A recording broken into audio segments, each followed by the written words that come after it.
Welcome to, or back to, Forgotten Hollywood, the channel where I take you back in time to show you the movies, shows, and actors that have faded over the years. Generally speaking, longevity is the mark of a good show. Shows that can last from 3 to 5 years are considered successes. Shows that last 10 years or more are considered a hit. How about a show that lasts 20 years with half the original leads intact? That show becomes a legend. That show is Gunsmoke. Premiering in the fall of 1955, the earliest episodes were half an hour long and filmed in black and white. Now, this was not to say that color wasn't an option. In fact, color television had been around since 1950, and the first color broadcast of the World Series aired the same year as Gunsmoke. However, the cost of a color television in 1955 could be up to $1,000, which would be roughly the same as buying an 85-inch 4K Ultra HD Smart TV today for $10,000. So you can imagine that most working families just made do with black and white. Of course, this was easy as many shows continued to be filmed in black and white, at least for their first season or so, throughout the 1960s. The Big Valley and the Wild Wild West are among many examples of shows that follow this filming pattern. It was not only cost-effective for the viewer, but also for the production company, as getting color film was more expensive than getting it in black and white. In the case of Gunsmoke, the episodes remained in black and white until the 12th season aired in 1966. The length of the show, starting at 30 minutes an episode, was also common practice for the time. Nearly every show of its kind ran in a half-hour block, with one notable exception. Just 10 days after the premiere of Gunsmoke, another Western entered the scene. Cheyenne, starring Clint Walker, was the first drama with continuing characters to fill a 1-hour time slot. I can only imagine that the success of Cheyenne and other hour-long programs, such as Bonanza and Maverick, led to the jump from 30 to 60 minutes for Gunsmoke episodes, starting in the 7th season. Notably, though, Gunsmoke outlasted all of its competition and nearly every show that came after for the last 60-plus years. But how does a show with no overarching plot keep audiences engaged for 2 decades straight? Simple answer: compelling characters. The lead in Gunsmoke was Marshal Matt Dillon, played by James Arness. At 6'7", he towered over the citizens of Dodge City, creating a very imposing figure. However, Matt was also a nice guy, well liked by friends, neighbors, and really anyone that was on the right side of the law. Those who broke the law, however, either hated or feared him, sometimes both. While normally even-tempered, there were some actions that would push him over the edge. For example, there was an episode where a couple of drunk cowboys dragged Matt's best friend behind their horse because he told them to stop bothering ladies. Matt was informed right away, but by the time he found Chester, he was nearly dead from the treatment. Matt carefully brought him back to town, got him comfortable with Doc Adams, then hunted those 2 men down with fire in his eyes. He didn't kill them as much as he wanted to, but he sure taught them a lesson they wouldn't forget in a hurry. The episode is appropriately titled, Never Pester Chester. Matt's love interest is Miss Kitty Russell, played by Amanda Blake. She was a woman famous for never landing her man. Throughout 19 years of the show's run, Kitty was undoubtedly Matt's girlfriend, although he refused to take it any further than that. He was afraid that if he did marry, in his line of work, he would only leave a widow. Still, Kitty stayed with him through thick and thin, not to say their relationship was without trouble. They had their share of fights, and Kitty even went to a party with another man once when Matt was out of town. But their connection was still never broken. In the earliest episodes, Kitty worked at the Long Branch Saloon, encouraging men to buy drinks, because that's what could be shown on 1955 television.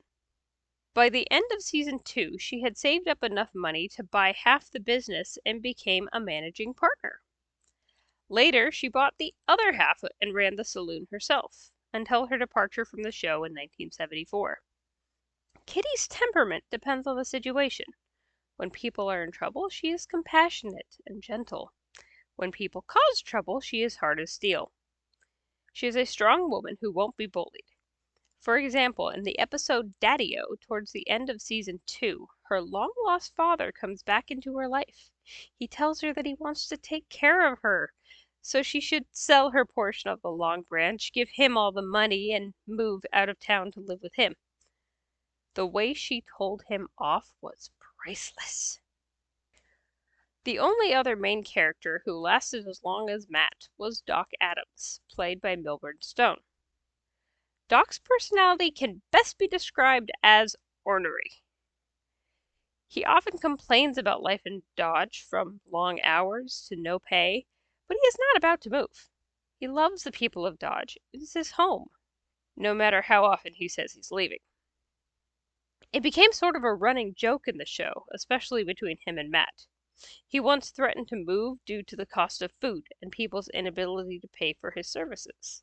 Matt responded by threatening to arrest him if he tried, and Doc seemed to think this was a good idea since jail provided free meals, until Chester said he did the cooking.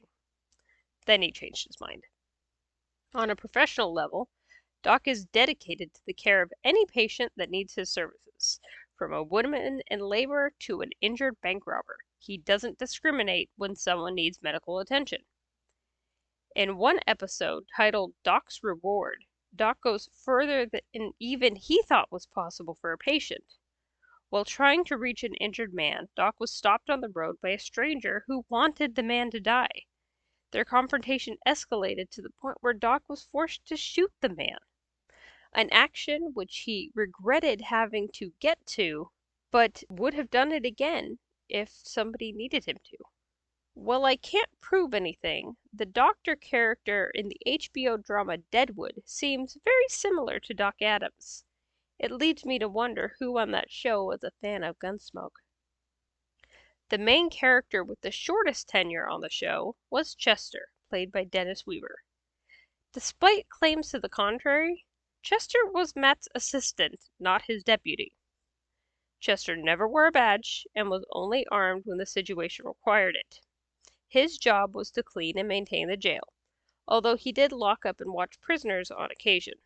In the previously mentioned Never Pester Chester, he confronted the cowboys as a favor to Matt, since the marshal was tired after being up all night, and Chester told him to take a nap while he took care of the cowboys. This says a lot about Chester's personality. He was very sweet and caring, although he never put up with the mistreatment of a lady, and got into fights several times when telling men to leave women alone. His innocent nature was also known to get him in trouble, such as in the episode Root Down, when he was tricked into going on a fishing trip with a girl, which actually turned out to be a shotgun wedding. Luckily, Matt was able to rescue the unwilling groom before they got to a preacher.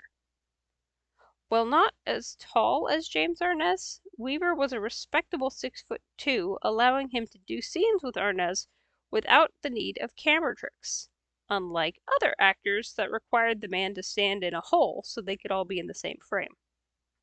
Dennis Weaver left the show after the 9th season and went on to star in short-lived shows like Kentucky Jones and Gentle Ben, before reaching stardom as the title character in McCloud.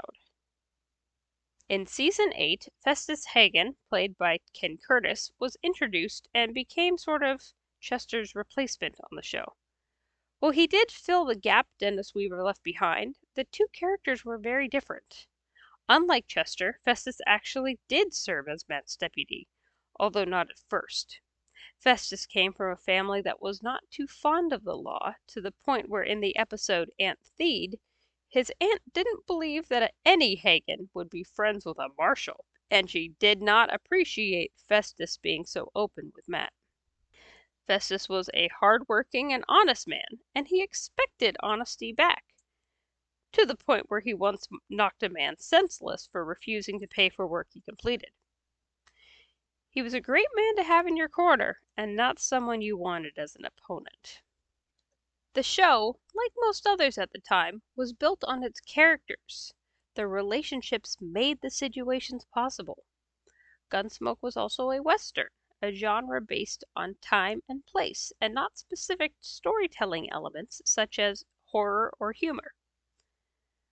This allows the episodes to vary widely in tone and style. There's an episode where Doc and Festus are arguing about whether or not they are eating a mermaid because the fish was served without a head. Then an episode where a mysterious killer is hunting Matt, and he's forced to fake his own death. One of my favorite episodes, Coventry, feels almost like something out of Hitchcock. A man comes to town flashing money and making friends, but when he murders a popular resident and gets away with it, everything changes. He walks into a lively pool hall and the room goes silent. He goes into a cafe and no one will even look at him or speak to him, even the waiter. He wants to leave town, but he needs money and no one will buy his property. Slowly, the shunning drives him insane. If you can, watch the episode and read A Telltale Heart. The parallels of madness and murder are very interesting.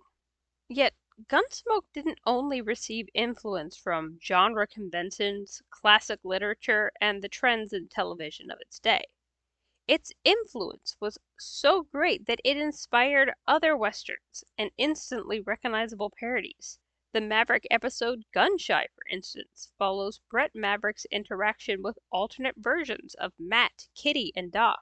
Many a character has uttered the words, "Get out of Dodge," in any number of shows and movies.